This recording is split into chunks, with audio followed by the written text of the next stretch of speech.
This is an interview that me, Pinsman, and another guy did back in November. I hope you enjoy it. It's about 40 some minutes, about 46 minutes. So just hang tight. We'll get through it all. This is some of the interview with Devin Bice. Uh, he was formerly the offensive coach. Now he's going to be at the University of West Georgia. So let's give it a go here. Coach Devin Bice of Presbyterian College. Coach, how are you doing? Hey, I'm good, man. Thanks for having me. Yeah, of course. Like I've said, and I will practice and preach this to the end of time. I am a huge component of smaller schools because that's where it's at. Absolutely. That's where it's fun. That's where you see the engagement you get from the fans, the players, everything. It's just, it means, I'm going to quote the SEC where it just means differently. Yeah, at smaller schools is where it's at. It does. But, I'm so honored that you have decided to come on my show. Now, this season, I'm telling you guys, this season has been really like amazing for Presbyterian College, especially in the FCS world. But what has the vibe been around like in Clinton and the entire campus of Presbyterian College with regards to this team being nationally ranked in the FCS playoffs? In the FCS. Yeah, I mean, it's been awesome. We're having a lot of engagement, a lot of people that want to be involved and coming to games. I mean, our games have definitely been a different environment the last couple weeks for sure. Now that everybody's seeing what we can do, and then getting all the recognition like what I'm doing now. I mean, it's huge that everybody wants to be involved in talking about Presbyterian College. I mean, it's awesome. Go Blue Hose for sure. But it's been nice for sure, and hopefully we can keep this thing going. We got a big game this weekend, so stay tuned. Absolutely, and I mean, guys, this team is going to blow your socks off, and excitement. I mean, this is what really gets me excited is the fact that, you're the only team literally in the entire state of South Carolina that's undefeated. Nope. And it's such a monumental moment. You guys knocked off a then nationally ranked number 11th team in the nation in Mercer, at Mercer, by the way. Nope. Absolutely. You guys go to Furman and you take care of Furman in overtime by 1 point, but it's a win. It's a win. It's a win. You guys are doing absolutely amazing things. You guys have won, like you said, 9 straight games dating back to last season. You started the season off with, like I said, an absolute massive upset with the number 11th ranked Mercer at Mercer. Like I said, we've had this discussion before, but I want to bring it up again. Given the state of South Carolina and how certain big schools aren't playing to their potential, how likely could PC hang with the big boys, knowing that you already have upset some pretty big names? I mean, that's funny you bring that up. I think PC can hang with anybody. I mean, honestly, we're very explosive and our defense is really good. And I think the biggest thing for us is we're very mature. We have a lot of seniors. We got 33 seniors this year, and this has not just happened this year. I mean, this has been a build up since Coach Englehart's got here 4 years ago, and just building this program from a 1-win season the first year to now, hopefully being more than what we got last year with 6-6. So I think we can hang with anybody. Now the outcome we'll see, but I think it'll be very challenging, and I think it'll be a great game because, like I said, our guys are hungry. They have a chip on their shoulder, and they have a lot to prove. Absolutely. Pensman, you have a question. Go ahead, man. Give me 1 second. Can you explain? Caught him off guard. Can you explain the difference between a typical day, the experience in the FCS level versus the FBS level for those who have never been to one? Yeah, so every FCS school is different. I went to the Citadel, and so that's a military school, and we're FCS as well. But PC, it's not your it's an academic school, right? So it's not your typical FCS school, and it's not your typical Division I. So with us, we have to go around academics and class schedules. Like, our guys don't have any online classes. Our guys have to be in class. They have to make sure that they don't miss class, and they have to build their schedule according to their degree. So for us, like, we practice, like this morning, we practice at 6:30 in the morning, just so we can get it in and make sure that we're not interfering with any classes or anything like that. But for us, with us being a small Division I school, We have to abide by those rules and make sure that they get into class. But also, we don't have all the resources like every other Division I school has, right? So we don't have the technology, we don't have the money and all that stuff for our kids to have iPads or for them to get the treatment that they would get at a bigger school. I know with my time at NC State when I was a GA, I mean, our guys didn't have to go to class because they had online classes. They could stay in the building 24/7. They could watch film. They could do all these things. They had iPads that they could go on and during meetings and stuff like that. And we just don't have that. It's different. So we have to make sure we go around these avenues, but also come up with different ways to still be able to get them ready and prepared for the game on Saturday, but also know that it's going to be different than any other school. You know, before I go to Brian, I will say this. I get the privilege. My team is credentialed for Anderson University as well. And you guys have the same mind frame, and I love it. Mm-hmm. Our good friend Mark Vaughn, who if you ever get the chance, go back and watch his episode. He actually had a divine intervention moment. He fell from a 3-story building, landed on his neck, darn near decapitated himself, had a 19-hour surgery. You ready to hear this, Coach? He was medically cleared, and he has not seen his doctors. After 6 months of having it happen, he was fully recovered, 100% healed, living the actual divine intervention. I mean, the doctors were mystified. Even one of the doctors said, I didn't believe in God until I met you. Yeah, because you're fully good healed. For sure. Yes, absolutely. So, I love your mantra on that one. School first, academics second. I love it. Brian, go ahead, man. All right, I got a question on that same subject. How do you help athletes prepare for careers after college, both in sports and outside of it? So our biggest thing with us being a high academic college, we do a really good job with providing internships and different avenues for them to really figure out what they want to do and really hone in on those degrees and what in their careers. There's a lot of career fairs that go on. But for us, since we are FCS and kind of different than every other school, in the summer, they still work out and they still do what they need to do, but we don't have them on campus until July. So they have May and June to really go intern, go study abroad, really figure out what they want to do academically and in their careers to fulfill those and start figuring out what they want to do. And then for us, just figuring out, like, we have a lot of guys that want to be coaches and teachers and all that. And our school's known for the education department and the coaching aspect. So just providing them with interns. I got a couple football players that are kind of interning with me just with film breakdown and just learning how to be a coach and that aspect. But the biggest thing for us is just providing them opportunities outside of football or in their degree since it is a small school and they have more one-on-one time with their professors. I love that because you guys, you guys have said, y'all the smallest D1 program in the entire nation. Absolutely. And I think what you guys do is tremendous. And I love that you just sat there and said, interning to become coaches. Coaching is not an easy job. No, it's not. It is not an easy job. I coached my daughter's basketball program. I've coached football. I've coached basketball. My wife has coached softball. She played softball her entire life. And it really is. It's difficult to be a coach. It's very time constraining. But, here's the question that we've asked so many people, and we're going to ask you the same question you prepared. I want to ask you this. When do you think, or do you think maybe PC could make that jump from the FCS to FBS? I don't know. There's a lot of different things that would have to go into that. And I know, and a lot of people know this, but we are non-scholarship, right? So we're in the Pioneer League with the other non-scholarship programs. And we went to the non-scholarship route over a decade ago because we were in the Big South with scholarships. So a lot of the talk is, when are we going to go back to scholarships and all that stuff?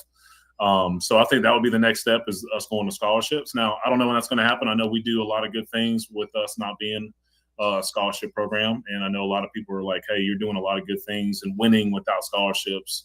And I think our school likes that too. It helps bring in kids and help the school in that aspect. But FBS level, there's a lot of stuff that goes into it. I mean, I know North Dakota State, they're still not FBS, and they're doing what they need to do, and they're winning and all that stuff. So it's going to be a long time before that happens, but I think the next step will be going to scholarships, and I mean, hopefully that happens soon. But until then, we'll continue doing what we're doing with no scholarships and using the academic route.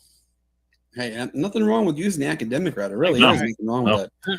Education is the key to life, and I love what you guys are doing on there. Pinsman, go ahead.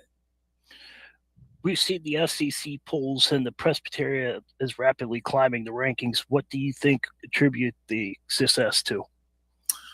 Yeah, so I think the biggest thing for us is just playing with a chip on our shoulder and understanding that we're in every game if we can get them to the fourth quarter and continue to play. And people are starting to see that. I mean, I know we beat Mercer and Furman. We're still down there low. I mean, we just got into both bowls this past week. So I think it's going to be continuing to show everybody how we can play and just play our game. And the biggest thing for us, like, we're keeping this out of our players and out of our everybody's minds right now. Just, hey, continue to do what you're doing. You're getting the recognition, but we've been here for 4 years and we're just now getting the recognition, right? So just continue to play your game and just show everybody that they're wrong. I mean, they picked us to finish 7th in the conference. They just didn't think that we were going to be this team, and we are. And so we're just continuing to have our tunnel vision and continue playing our game and just let everybody know, like, they chose wrong when they thought that to start with. Absolutely. Brian, go ahead. All right. I got a question for you. What is it like to be recruited nowadays than 7 years ago? Like, when you were going for your recruiting, what's the difference between, you know, the recruiting now that you got to go recruit this kid than 7 years ago, Yep. other than the NIL deal, you know? Yeah. No, I think back then it was more about relationships, man. Like, when I was getting recruited to go to the Citadel, the scholarship mattered, the school mattered, the education mattered, right? And back then the transfer portal was different. You either had to go down a level or go to another school at your level and sit out a year. So for me back then, almost 10 years ago, it was more about, where do I want to see myself for the next 4 to 5 years? What's the education going to be like?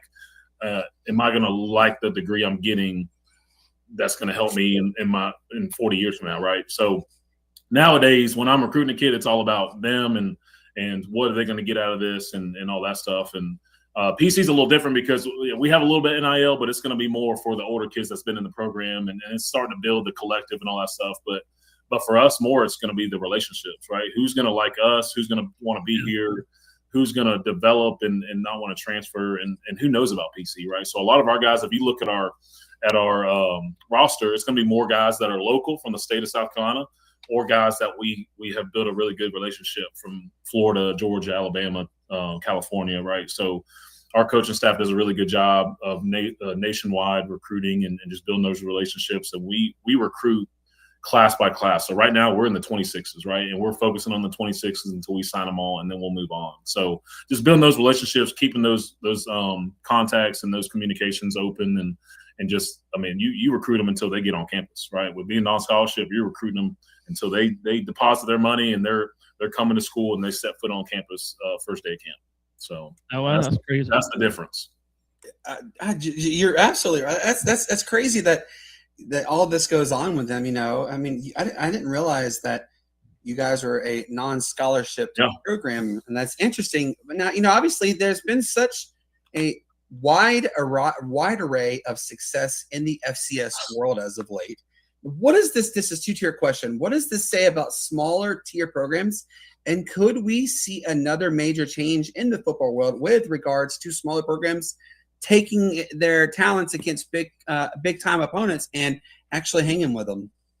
Yeah, I mean, nowadays it's all about recruiting and making sure you get the best kids and all that stuff, and just being able to compete. I mean, the biggest thing for us is just making sure that we bring in the right kids that's going to fit our program and our culture. And Coach Englehart's done a really good job of building his mantra of pull the rope, and just knowing that you're waking up every day, putting your feet on the ground, and you're tugging at that rope of life. And are you going to be on the right side of that tug of war? And just making sure that when you come to PC that you're invested and you want to make sure that you're here and you're here for the right reasons, and you can build that culture and just making sure that you're being able to compete against those other schools and all that. So I love it. Pensman, go ahead. Just to let you guys know, Brandon, just let you know, I did update the NHL scores. Just to let you guys know. Okay, cool. We know that the college landscape has changed so much to several years, and this year is no different. But what does the current situation of college athletes do to small schools like Presbyterian College is? What was that question again? We know that the college landscape has changed so much in the last several years, and this year is no different. But what does the current situation of college athletes do to small schools like Presbyterian colleges? Yeah, so for us, I mean, the biggest thing is just making sure that we stay up to date with everything, man, and the transfer portal and just the landscape of college football. It's changing, and it's changed tremendously. And I know the element of the transfer portal just got updated too. I think it was today about the transfer portal window and all that stuff. But for us, just being able to continue to be flexible and fluid with what's going on with athletes and how to get them here and all that stuff, but just making sure that we stay in touch with the collective, the NIL, and what kids need, and just the recruiting aspect and how to get them here and keep them here. I mean, that's the biggest thing. Like we get guys every year after the season that feel like they're good enough to be able to go up to the next level and get scholarship money, which I don't blame them. I mean, they're paying to be here.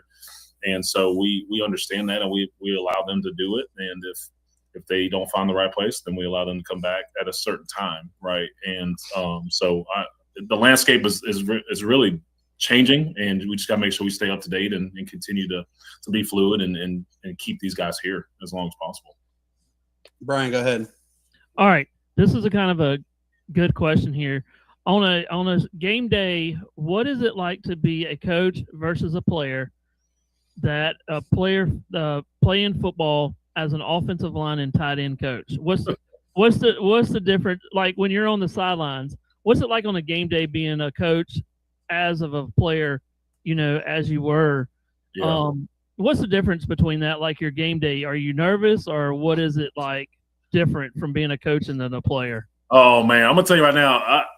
For me, and I know everybody's different, but for me, it's the same. Right? I still get nervous. I still go through my game day routines and rituals, right? I mean, I might not be able to put a helmet on and put the gear on, but I'm still putting on my coaching attire and all that stuff, still listening to music, get my mind right, and having that passion. I'm going to tell you right now, if you ever watch a game or come to a game, you're going to see me, especially. I'm very passionate. I'm very energetic. I'm running up and down the sidelines. I'm that guy that just shows the energy and the juice. And so for me, it's the exact same. Now I'm just getting my mind set in a different route instead of going to hit somebody and put my hands on people and physically dominate them. I'm more, how can I coach my guys to be successful? I'm looking at different things to make sure that when they come to the sideline, I know what they're talking about and see the film and all that stuff. So, but for me, preparation and game day and all that stuff, the exact same as when I played 10, 12 years ago. So with that being said, do you have a backup coach? Like not a backup coach, but what do you call it? One of the coaches where you have to, when you get too excited, you have to. The get back coach. The get back coach, yeah. Yeah, we do. We do have some. We have our strength coach that does a great job of doing that, and we also have some managers and student assistants that will do that as well. I'm not as bad because I'm the signaler and I have to be involved with the game and stuff like that. But we do. Our defensive coordinator, he is wild, and you'll see him. Our guys have to pull him because he's almost at the numbers in the hash trying to give signals and all that stuff. So you'll see him get pulled back and all that. But yeah, we do have some coaches that have to get us back, and especially me. I'm trying to make sure that I'm getting the signal in and talking to my guys. What is it like? Here's what I want you to do. Describe the moment you guys get up, 6 a.m. It's game day. What goes into preparations for game day with Presbyterian?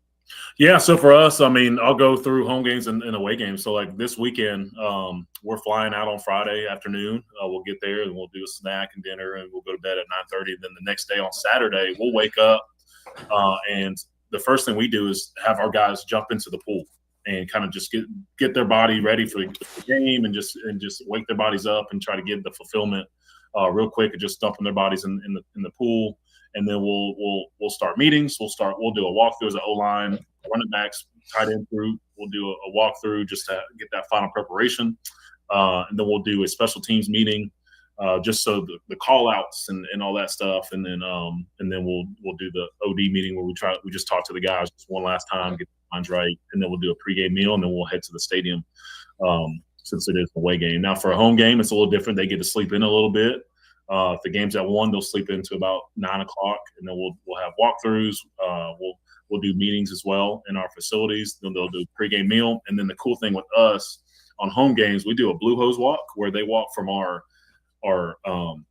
locker room that's in our facilities about a half mile down the road to our stadium, through the tailgate, through all the fans and the families and all that, into our stadium locker room. And I think that's one of the best traditions. We have a bagpipe player that's wearing a kilt because we're the Scotsmen, so he's playing the bagpipes and leading us, and it's just a really cool environment. And then we'll go to the game and get ready for the game. Go ahead, Bensman. Do you guys see PC facing any other FBS power programs in the near future? Obviously, there's schools in the area like Clemson, Furman, but what about facing schools like teams from the Mountain West or even the Big Ten? No, I mean, there is talks about possibly doing that. I know we talked about it earlier. I know a lot of FCS schools will play up to the FBS level. With us, since we're non-scholarship, then it's a little different. We kind of don't go that route with those big-time schools like Clemson or South Carolina, but we do play scholarship schools like Mercer and Furman. I know next year we're going to play Western Carolina, so they're going to be on our schedule. And I know each year we'll try to get some SoCon schools since they are closer and all that stuff. But there's been talks about playing up, so we'll see. We'll see how that goes. And I think we can compete with them. And just like the other FCS schools, you never know. I mean, there might be an upset. When you guys play schools that are obviously non-conference, like a Furman or even a perennial powerhouse in the FBS level,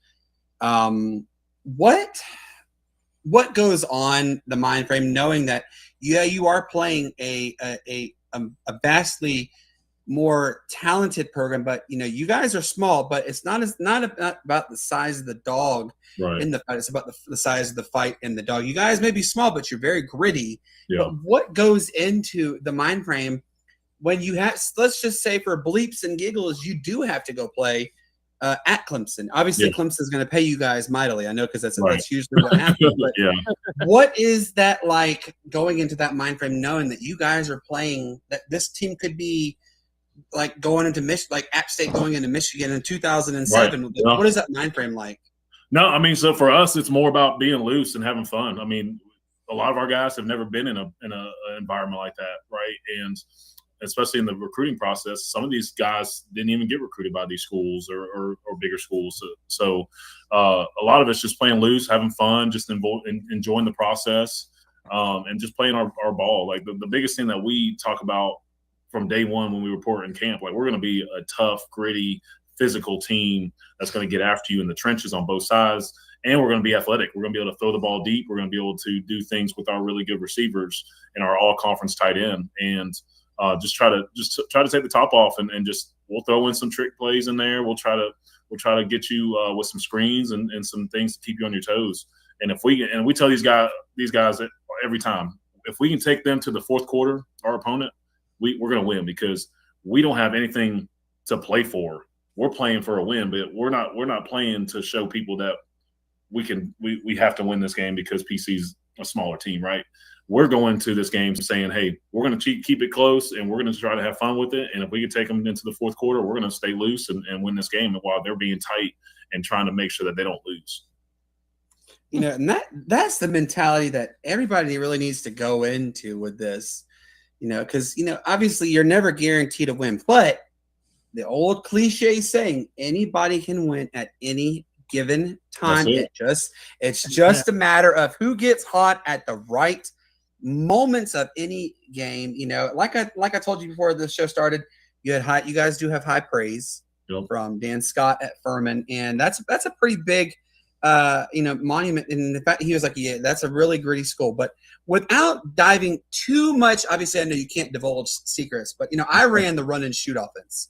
Right. And you probably know that offense very well because of June Jones, Miles Davis, and even Dick Tomey ran it, and then also part of Mike Leach. He was more of the air raid, but he did incorporate a lot of the run and shoot. But what kind of style of play do you guys do? I know that Newberry is kind of more like a nitty gritty type triple option style, and read option is the thing nowadays, thanks to Oregon. But can you kind of give an idea of what your style of play is like without divulging secrets? Yeah, no, I mean, so for us, we're true spread RPO, right? We're trying to run the ball first. We're trying to be physical up front, get movement, trying to give our all conference running back the ball, and have an RPO behind it. So our quarterback does a really good job of making sure that we have something tagged to the run. So if he sees that the corner or safety or whoever in the secondary is not really fulfilling what's going on their side, then we might throw the ball behind you. But we're 50-50. We'll run pass, just trying to find what the weakness is in the defense. And we have a whole slew of athletes and players. So if you're trying to take away the run, we're gonna throw it. If you're trying to take away the pass, we're gonna run it. So we have an all-conference tight end that's really good. You saw him against Mercer and Furman making those incredible catches. But we're just going to try to hone in on what your weakness is and take advantage of it. Like last game, we rushed for 300 yards. 2 games ago, we passed for 300 yards. So just depending on what you're giving us is what we're going to take advantage of. I love it. Brian, go ahead. All right. I've been dying to ask this question to any of the coaches that I've actually tried to get into. At the season end, what goes into making a call sheet that you use for the next season before spring practice? The calling sheet that y'all make? Yeah. How do y'all prepare for that when at the end of the season, how do y'all make a call sheet with all the plays and all the signals and everything? Can you describe that to me? Yeah, so for us in our offense, the biggest thing after the season is just diving into and doing a self-report, right? So what was really good this season? What are things that you want to get better in the spring? And really work on. So for us, like when we get to the spring, we've already really dove into the past season and really dove into, okay, what was good for us, what was bad for us, what are things that we need to work on. And so for us in the spring, we do more stuff that we want to work on and get better with, right? So we won't dive back into and really work on stuff that was really good for us. It's going to be more of the things that we want to get better at, right? So if it was a screen or if it was more of a trick play or more of a just a pass or a concept or something like that, we'll work on that more in the spring, so then we can get those reps and get that familiarized with our team, so then we can bring that into fall camp. But during the season, the call sheet, I mean, you're like today, we're really focusing on what's going to be good for us in certain situations and just building it that way. But in the off season, it's more of just watching film, building that call sheet of what you really want to dive into in the spring and get better with for the next season. Okay. It's funny you say that. That's my playbook. That really is my playbook. And I will tell you, it's smaller I can remember many. Yeah, it's definitely smaller. The ones Brian I saw, it's like a McDonald's Happy Meal. Yeah, it's about this big and it's like that wide. Yeah, you have to. Mine was always highlighted, and I can't tell you how many times I'd mark that sucker up like, let's work. Let's try this again. Let's try it this way. I was, it's like you're playing a game of chess against the other teams.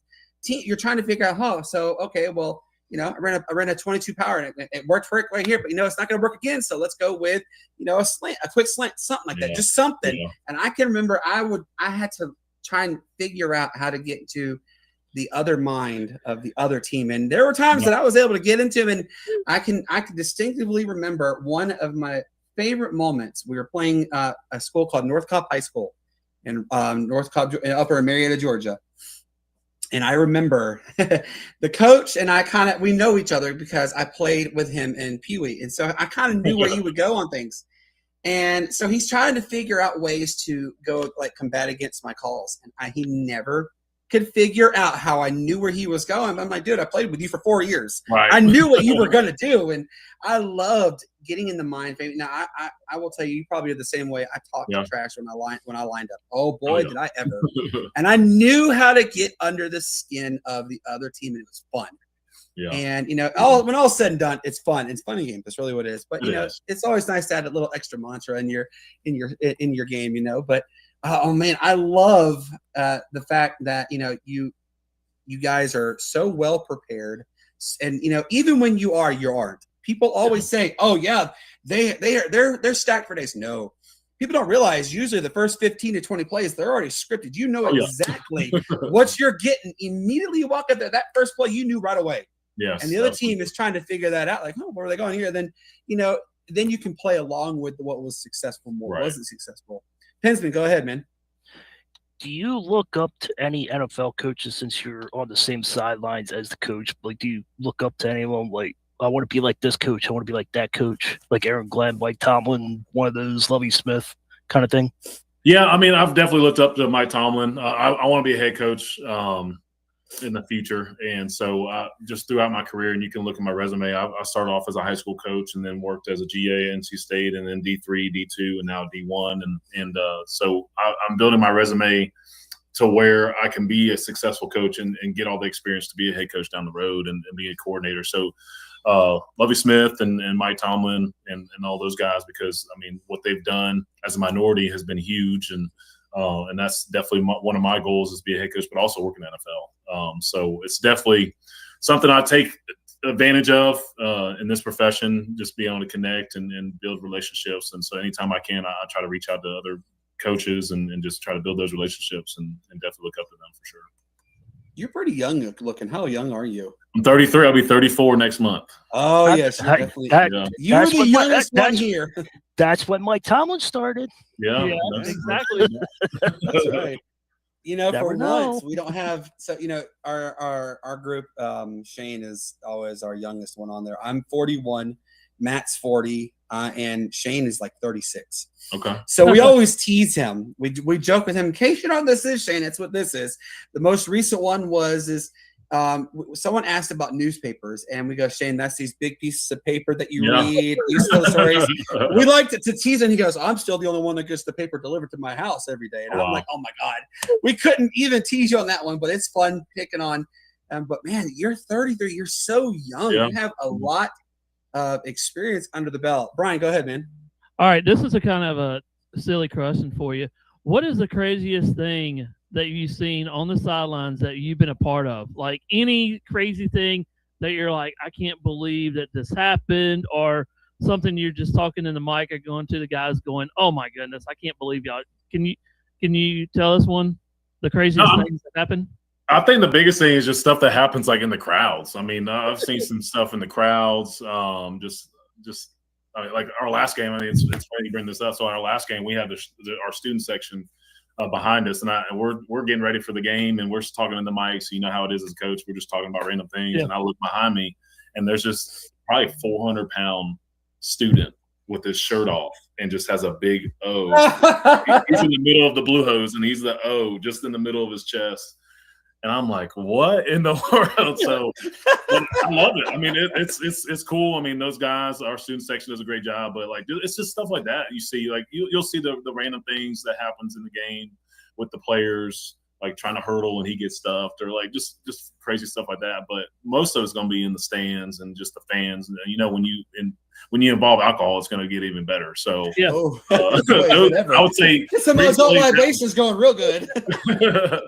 But that one with the student was funny for sure. Oh man, could you imagine? Now I know you've seen them, the Florida State guys who they glitter their head. So could you imagine turning behind you and then seeing that same 450-pound guy with all glittered up? Like, first off, could you imagine how long it takes to clean that off of you? Sure. And then secondly, all that's going to clog your drain like that. Yeah, you have to do that outside with the hose. There ain't no way. You ain't doing that in my bathroom. No. That would be there for days on end. But look, hey, if I turn around and see a blue and red guy like that, that'd be awesome. For sure. Somebody out there, please do that in our next home game. So, hey, you heard that right there, folks. The coach is telling you, get all your glitter on now. Come on. Let's get it going. We're ready for it. But, Coach, obviously this season is still young relatively for you guys. Yeah. Butler is going to be a pretty big matchup, but I know it happens because I did it too. Which game or games do you look at the start of the season and circle and say, challenge, really challenge, extremely challenging?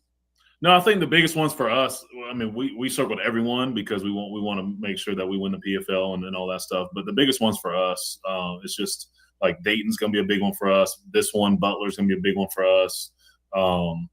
St. Thomas out of Minnesota is going to be a big one for us. But really, we just go game by game, and we tell our guys every week that it's the big game. That we got to make sure we go out there and compete. And because you never know, a PFL team in the conference can beat anybody, right? So just making sure that you treat every opponent the same and then just make sure you play up to your standard is huge. But there's a couple games that we circled, especially going off of last season and what some teams did to us. We want to make sure that we get them this year.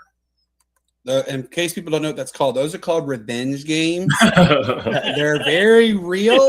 Yeah, I remember I had my – so you know who Jeff Rancour is, right? Oh, yeah. Yep. So he went to Parkview High School. I played football. I unfortunately tore my ACL and MCL. That was the end of my career. But it's playing-wise. But I had to play against Jeff Rancour. And I was a very good tight end. I was a really good defenseman, but I was really good at tight end. And – every time we had to play Parkview, and it was almost always in the playoffs, he knew how to shut down somebody. Yeah. I would literally the game before I could have 10 receptions for 85 yards or whatever and 2 touchdowns. Go against him. We call him Brandon Gronkowski. Oh. Yes, I love it. So in the 2 playoff games I played against Jeff Rancour, I had a total of 1 reception for 15 yards. Wow. That's it. Shut you down. He knew how to shut it down. So it's fun when you are able to, kind of outsmart the other opponents. And you just mentioned your tight end. Do you know if I hate to ask this because it's a very touchy subject with me, but does he have any opportunities for NIL advancements coming in his way because of how well he has performed? Yeah, I know he's getting our collective with the school. I know he's probably having talks with other opportunities as well, but I know he's getting some for sure. And the way we do things at PC is we have a collective for the athletics. So, I mean, it's a big pot that we can divvy out to different athletes and all that. And it's going to be more of your juniors and seniors and older guys that have been in the program and earned it. But we allow our guys too to also get NILs from other businesses, and so we have a lot of businesses that are in town or in the state of South Carolina that will help out with that as well. So I know he's getting opportunities, and that was one thing that he did have a chance to be able to lead the school in this past transfer portal and decided to come back. And that was one thing that with a lot of our guys and our seniors that they wanted to come back and do, like you said, a revenge season and just try to be better than what we did last year. And so a lot of those guys stayed and have opportunities in the NIL and those types of things as well. I cringe at NIL. I know it's been going on forever. Before it was more under the table and everything. Yeah. Man, I cringe when I hear NIL, and I cringe when the transfer portal. To me, NIL has really ruined a lot of there's a term that everybody uses loosely. It's the term loyalty, that L word, loyalty. Yes. Absolutely. That is not existent much anymore in athletics, let alone especially in college. It's what can you do for me, or what can you pay me to keep me here? And then when I hear you say that he had a chance to leave and he stayed, that is a definition of loyalty right there. You're sticking through with your foundation where you believe, and I love it. Yeah. I know we're about to let you go, but I want to say this. I too am a Presbyterian denomination. Nice. Fortunately, I got divorced and I met the woman of my dreams, my wife, and we have 4 beautiful kids together. And, Presbyterianism, my stepdad introduced me into it, and I just found love with it. I think it's an amazing feat. It's an amazing group of people, and not many people really know a lot about the Presbyterian denomination and the lifestyle that people go through with Presbyterianism. Could you maybe divulge a little bit of that to our listeners so they can maybe get an understanding? Yeah, well, I'm going to go ahead and let you know, we are Presbyterian College, but a handful of years ago, they actually transitioned away from the church. So it's not a mandatory opportunity you have to do while you're here on campus. Now, we do have some religion classes that you can take and all that, and we do have a Presbyterian church that's on campus, but it is not a mandatory religion you have to have while you're here at Presbyterian. So I can tell you a little bit about it. It is a different religion and all that stuff, but at the same time, it's not something that our guys or our players have to really experience as much as they did back in the early days of PC. Nothing wrong with that one. I mean, no, I mean a lot of people ask that, Yeah. and especially in recruiting, say, do I have to be Presbyterian to go there? Like, you don't, and it used to be that way, and so, but it's definitely changed and kind of grew into a different entity and all that stuff. But if you are Presbyterian, you do have the opportunity at PC to go through that religion as well. I love it, and like I told you with Anderson University, this is what also makes me excited when I talk about little schools. Before games, about an hour before the game, you will see 4 to 7, sometimes even 10 players will come and they'll sit right in front of the goalpost, and they have their Bibles and they read scripture. Yeah. I know it's requirements for the classes there, but it's so cool to see that, and I know not many people are big into the religious world. I understand it's okay. I'm not dogging them. We're not going to dog them because, everybody is different in every aspect of the world, but it's just really cool to see the level of devotion you see from the players, from the coaches, from the fans, everything. It just means differently. Yeah. Before we let you go, can you let everybody know where they can find you and what's your, what's next for Presbyterian at home? When's like the next home game? Yeah. So for me, I just have Twitter. So if you guys want to follow me, it's at Devin Bice 88. And I mean, just follow me on Twitter. You can look me up on the website and all that. Email me. But so for us, we have our next home game is going to be next week. We play Stetson at home. It's our homecoming, so we want to make sure that everybody comes out and really fill the stands. We want to try to have our biggest crowd that we've had up to this point. But yeah, so we're excited. We fly to Butler on Friday to play Saturday. All of our games up to this point are going to be at 1:00 p.m. So it's early enough that you can still get away and be able to watch Clemson and South Carolina and all those other schools. But we would love to have you guys come watch us. We have 3 more home games if you guys want to come watch us throughout the season. I can guarantee you this gentleman right here, Mr. Brian Pettit, and myself, because Pinsman lives 10 hours away, but we are definitely coming. Because come on, let me know. Like not even an hour away from us, Yeah, I'll get you tickets. I'll get you the sideline pass. I'll do all that, man. Come on. Yeah, cool. Hey, I'm down for it. We are ready to cheer you guys on. Brandon? Yeah, go ahead, man. Yeah. Since you're a coach, I can actually ask you this, and don't be mad at me for asking you this question. But I work with Brandon a lot, and there's a guy that's not here, but his name's Ralph Williams, RW Media. And I, we go back and forth. What do you think of the transfer portal? Do you, like isn't that like I could quit and then go to another school that's actually doing good? Like, I want your input on that.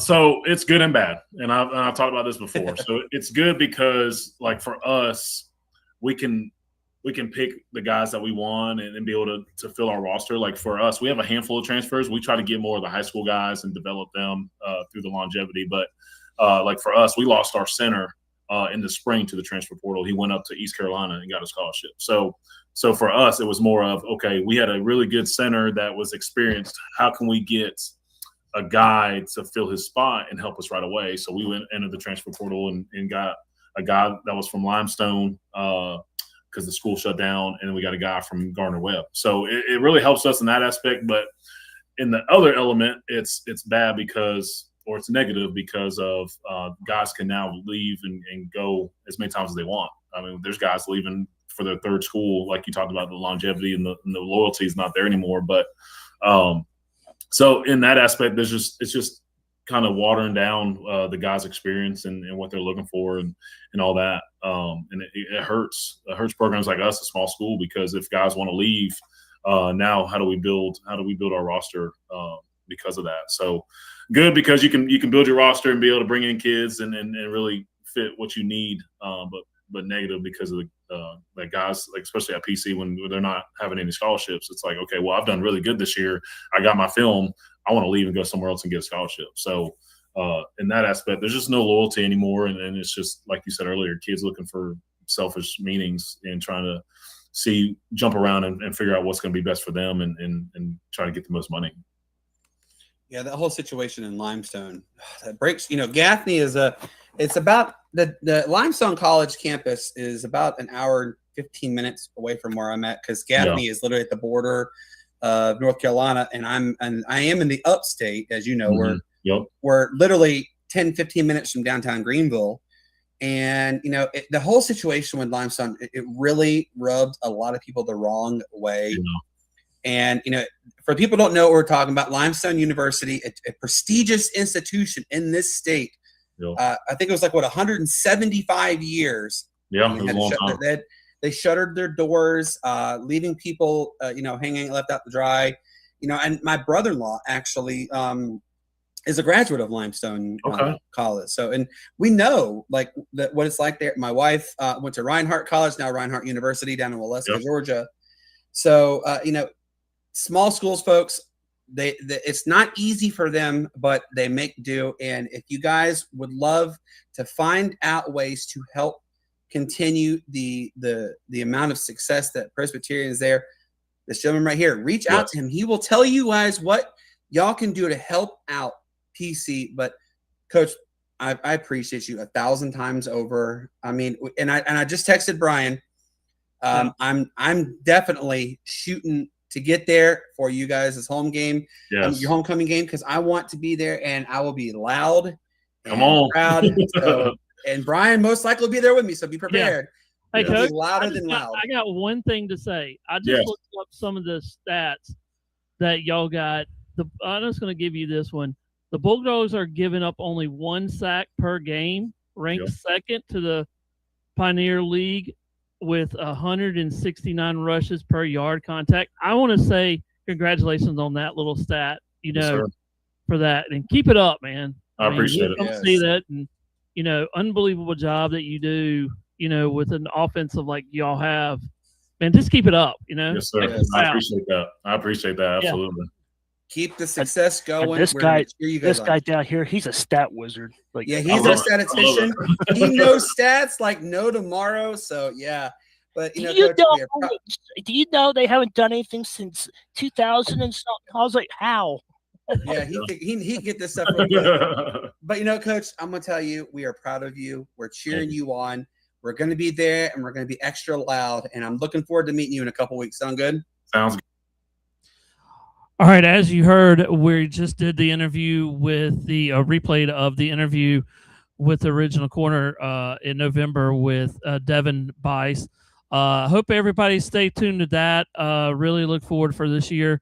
We're going to have a lot of other things going on here. My name is Brian Pettit. I was on the down on the corner, so that was me interviewing him with another channel.